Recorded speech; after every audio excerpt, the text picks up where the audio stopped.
ఒకటే మాట మిమ్మల్ని ప్రజలకు నేను అడుగుతా ఉన్నా. పేదలు గుడిసెలు వేసుకుంటారు, ప్రభుత్వ జాగాలలో పాపం తెలిసి తెలియక కొన్ని వేసుకుంటారు. బీఆర్ఎస్ గవర్నమెంట్లో హైదరాబాద్తో సహా వరంగల్తో సహా అనేక పట్టణాలలో అనేక ప్రాంతాలలో రాష్ట్ర వ్యాప్తంగా లక్షలాది మందికి మేము పట్టాలు ఇచ్చినాం. బుల్డోజర్లు పెట్టి జేసీబీలు పెట్టి మేము చెరువులలో పూడికెళ్ళి తీస్తే వీళ్ళేమో హైడ్రా అని మన బొందా అని పెట్టి పేదల ఇండ్లు కూడా కొడతా ఉన్నారు. ఆనాడు చెరువు పూడికెళ్ళి తీసిన బుల్డోజర్లు ఇలా పేదల ఇండ్లు కూడా కొడతా ఉన్నాయి. ఇవన్నీ మనం చూస్తూ ఉన్నాం. చూసి మౌనంగా ఉందామా, కొట్లాడదామా, ఏం చేద్దాం అనేది మనం ఆలోచించే సమయం వచ్చింది.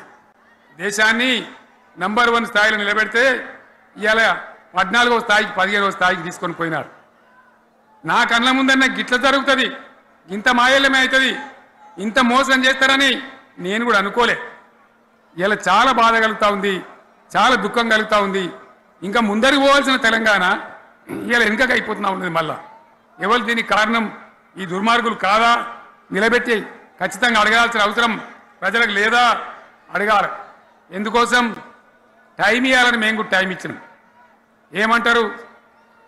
మీకేసినట్టు మాకేసిన ఓట్లు, మాకు ఏడాదిన టైం ఇయ్యరా, ఏడాదిన అర్థమైన టైం ఇయ్యరా, మీకు కన్నేరురా అని అంటారు. కాబట్టి నేను నోరు తెరవలే, బయటికి రాలే. కృష్ణా జలాల మీద గడబడి జరిగితే ఒక్కసారి అక్కడ నాయకులు తీరకపోతే నల్లగొండలో పోయి ఒక గర్జన చేసి వచ్చినా కానీ నేను ఎక్కడ బయటికి రాలే, మాట్లాడలే. కానీ ఏడాది అర్థం అయిపోయింది, ఇంకేం పాడైంది? పువ్వు పుట్టంగానే పరిమళిస్తుంది అన్నట్టు ప్రభుత్వం కథ తెలియదా? ఇంకేమన్నా వీళ్ళకి టైం ఎక్కడిది? వీళ్ళు ఏం చేస్తారు? చివరి 6 నెలలు అయితే ఎలక్షన్ అయినాయి. వీనికి ఉన్న టైమే 2.5 ఏళ్ళు. ఈ 2.5 ఏళ్ళలో వీళ్ళు చేస్తారు, మనం బతికి ముందర పడతామా? అందుకోసం ప్రజానీకం, మేధావులు, తెలంగాణ ప్రజలు దయచేసి అందరూ ఆలోచన చేయాలి. ప్రతి వాళ్ళు కూడా ఆలోచన చేసి దీనికి పరిష్కారం ఏందో కనుక్కోవాలి.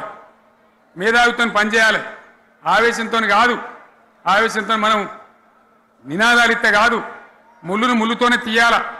యాడ ఓడగొడుతున్నామో గాన్నే వెతకాలి, ఎక్కడ జారిపోయిందో ఆన్నే మళ్ళీ దొరకబట్టాలి. ఆ నైపుణ్యం, ఆ స్థాయి